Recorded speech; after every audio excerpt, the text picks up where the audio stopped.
Bonjour, bienvenue dans cette nouvelle chronique de l'Amérique latine de l'Iris qui aujourd'hui va traiter à chaud d'un premier bilan de l'élection présidentielle argentine qui a donc vu la victoire nette de Javier Milei, le candidat de la coalition La Liberté Avance, La Libertad Avanza en espagnol, qui a largement remporté, en tout cas très confortablement remporté cette élection, ce qui est déjà un élément d'analyse à développer, parce qu'il avait fait 30% des voix au premier tour le 22 octobre, 7 points derrière Sergio Massa, qui s'était qualifié également donc pour ce second tour, et le résultat de l'élection, c'est que M. Milei a fait quasiment 56% des voix dans cette élection, gagnant près de 25 points, un peu plus, entre les deux tours, quand M. Massa, lui, a fait 44,3 et a gagné 7 ou 8 points entre les deux tours. Et tout cela avec une participation très importante qu'il faut signaler pour comprendre aussi un peu ce qui s'est passé, puisqu'on a une participation à peu près de plus de 76% des Argentins qui sont venus voter à cette élection. La victoire est nette, je l'ai dit, quelques éléments pour bien en prendre la mesure. 56% des voix, ça fait 14,5 millions d'Argentines et d'Argentins qui ont voté pour Javier Milei, quand pour M. Massa, 11,5 millions ont voté pour lui. La victoire est nette aussi, donc avec un différentiel de 3 millions de voix favorables à M. Milei, aussi parce que M. Milei a remporté les élections dans 21 des 24 provinces de l'Argentine. Et là, il y a une performance, puisque grosso modo, à part la province de Buenos Aires, qui est quand même la plus peuplée en Argentine, qui a voté pour Sergio Massa, et deux autres provinces qui sont au nord de l'Argentine, tout le reste du pays a voté majoritairement pour Javier Milei, ce qui n'était pas le cas au premier tour du 22 octobre. Donc il s'est passé des choses dans cet entre-deux tours, et c'est comme ça qu'il faut comprendre la victoire de Javier Milei. La victoire de Javier Milei est due, me semble-t-il, à la convergence de trois électorats qui se sont noués, qui se sont liés sur un objectif. Au moins un, c'est d'éjecter le péronisme, ce qu'on appelle le péronisme en Argentine, du pouvoir, d'éviter à tout prix que même dans sa version modérée, ouverte et qui proposait un gouvernement d'unité nationale, ce que proposait Sergio Massa s'il gouvernait avec des courants politiques qui ne soient pas que du péronisme, eh bien c'était d'éviter que de nouveau cette famille politique indissociable de l'histoire politique argentine ne reste au pouvoir. C'est ça qui a forgé une alliance de fait autour de Javier Milei, qui est l'expression de cela. Qui sont ces trois secteurs ?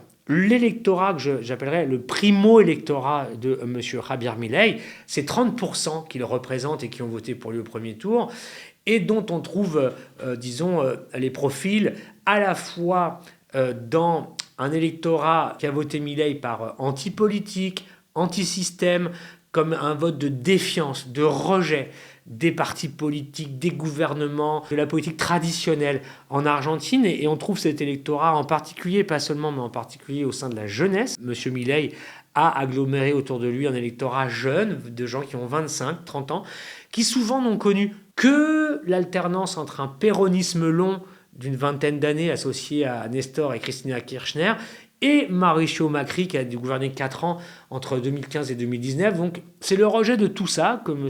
Milei a réussi à agglomérer autour de lui. C'est aussi un clivage, à mon avis, important à avoir en tête. C'est aussi le monde de l'Argentine du secteur privé qui a voté un peu contre le monde du service public, le monde des fonctionnaires. Cet électorat qui est dans le secteur privé, c'est pas tellement des employés dans des entreprises stabilisées, etc. C'est plutôt des gens, et c'est souvent des jeunes, ça va avec, qui sont plutôt dans une forme d'auto-entrepreneuriat, de précariat d'une certaine manière, mais lié à l'entrepreneuriat, des auto-entrepreneurs, des gens qui se sont lancés dans l'économie des services, de l'économie digitale, numérique, des livreurs, des gens qui rendent des services aux gens et qui sont dans une logique individuelle d'auto-entrepreneuriat et qui considèrent qu'ils ne sont pas protégés comme les gens qui travaillent dans l'éducation, dans l'administration, etc. Et c'est un électorat qu'on a vu surgir au moment du Covid en Argentine et qui considérait être beaucoup moins protégé que les gens qui étaient dans le secteur public. Cet électorat-là, c'est le primo-électorat de M. Milei. Mais ça ne suffisait pas pour gagner l'élection. Pour gagner l'élection, M. Milei a dû recevoir l'appui absolument organisé et manifeste de la droite traditionnelle argentine qui, elle, ne s'était pas qualifiée au deuxième tour, qui est restée aux portes de second tour avec Patricia Bullrich, qui n'a pas été qualifiée, mais son parti, le PRO, qui est en fait le parti de l'ancien président Mauricio Macri, est le parti qui a fait la différence pour permettre la victoire de Milei. Et là, c'est assez étonnant puisqu'on a finalement une droite traditionnelle, un ancien président de la République argentine qui ont forgé la victoire de Milei, alors que Milei s'est positionné tout le long de sa campagne comme contre les partis, contre le système, etc.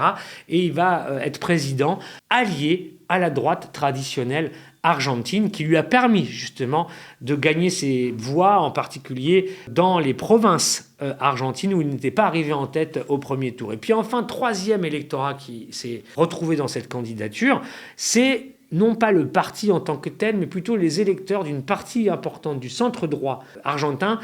Cette partie-là aussi qui finalement, entre le choix de laisser le péronisme au pouvoir encore avec Sergio Massa ou Milei, cette partie a choisi Milei. Et donc c'est l'addition de ces trois électorats-là qui ont permis à Milei de faire un bond de 25 points entre les deux tours et aussi à attirer une partie des indécis et des abstentionnistes du premier tour. Et il a donc gagné. Et cette victoire, c'est d'abord le rejet du péronisme par tous ces secteurs de la population.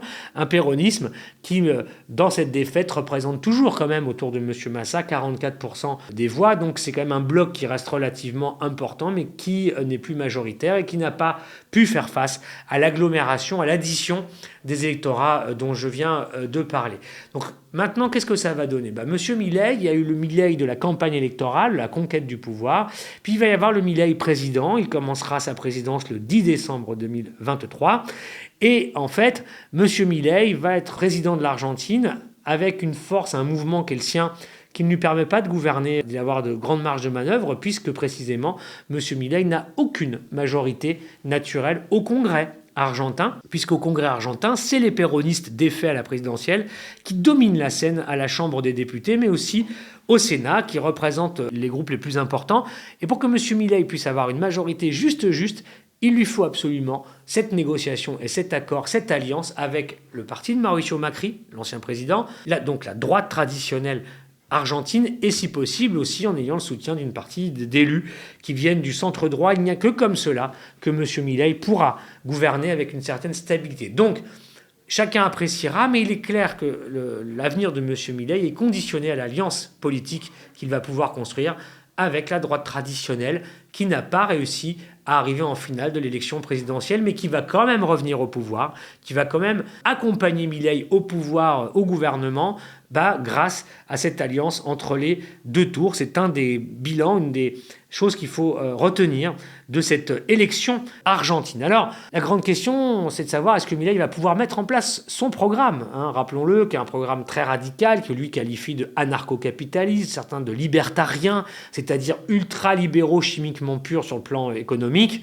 et puis assez conservateur sur le plan sociétal, et enfin, avec des tendances même conservatrices liées à des positionnements religieux assez forts, puis enfin, sur le plan géopolitique, disons, une doctrine qui est un peu celle qu'avait Jair Bolsonaro au Brésil ou Donald Trump aux États-Unis, c'est-à-dire ce qu'on appelle l'antiglobalisme, c'est-à-dire finalement un positionnement qui est à la fois pro-occidentaliste, dans l'idée qu'il faut trouver des alliances qui permettent de défendre le modèle occidental et ses valeurs face à des menaces qui sont celles que Milei appelle les communistes, qui veulent dire à la fois les Chinois, à la fois les Russes, mais aussi les Brésiliens avec le gouvernement de gauche de Lula, et ça c'est un point important aussi.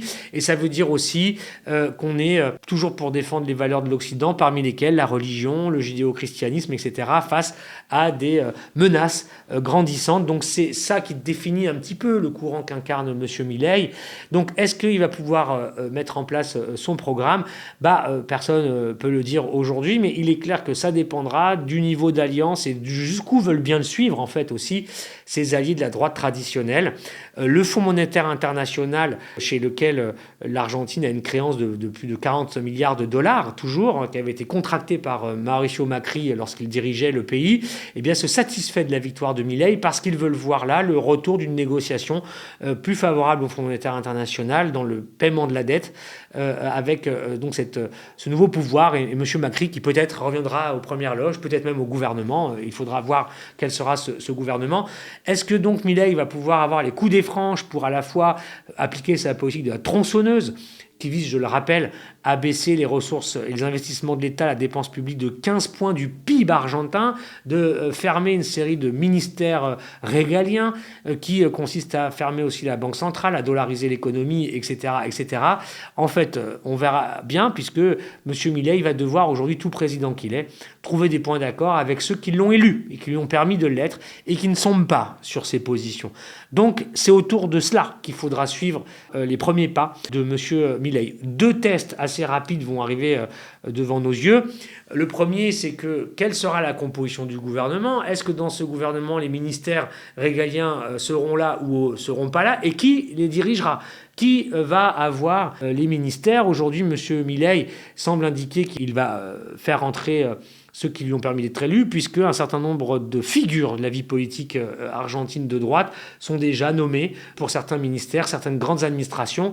Et c'est ça le mouvement qui est impulsé là depuis son élection. Ça, ce sera le premier test. Le deuxième test, c'est que l'Argentine doit rejoindre les BRICS à partir du 1er janvier 2024. C'est ce qui a été décidé au sommet des BRICS de fin août 2023. M. Milei avait annoncé que l'Argentine renoncerait à cette intégration dans les BRICS, tout comme l'Argentine refuserait de nouer de nouveaux partenariats ou de lier une diplomatie active et d'alliance avec les Chinois, mais aussi avec le Brésil, son voisin, pour ne laisser que le commerce et les acteurs privés faire leur travail et leurs activités, mais qu'il n'y aurait pas de politique commune ou d'alliance diplomatique avec la Chine et les Brésiliens. Ce sera le deuxième test. On verra assez rapidement, finalement, avant la fin de l'année 2023.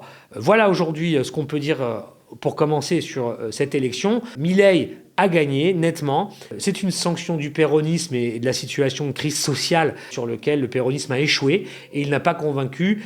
Une alliance des anti-péronistes vient de mettre Milei au pouvoir, un Milei qui désormais va dépendre aussi de ses alliés pour pouvoir gouverner, et on verra si cela aboutira à la mise en place pure et dure de son programme, ou si, face au principe de réalité et à certaines résistances qui pourraient venir à la fois de ses alliés, puis à la fois des organisations internationales et d'un certain nombre de contre-pouvoirs et de la société argentine dont les éléments péronistes sont toujours importants, au Congrès je vous l'ai dit, dans la société aussi, permettront ou pas de limiter ou de résister à ce que veut faire Milei. C'est en tout cas les termes, les paramètres de ce nouveau gouvernement inédit qui démarre en Argentine.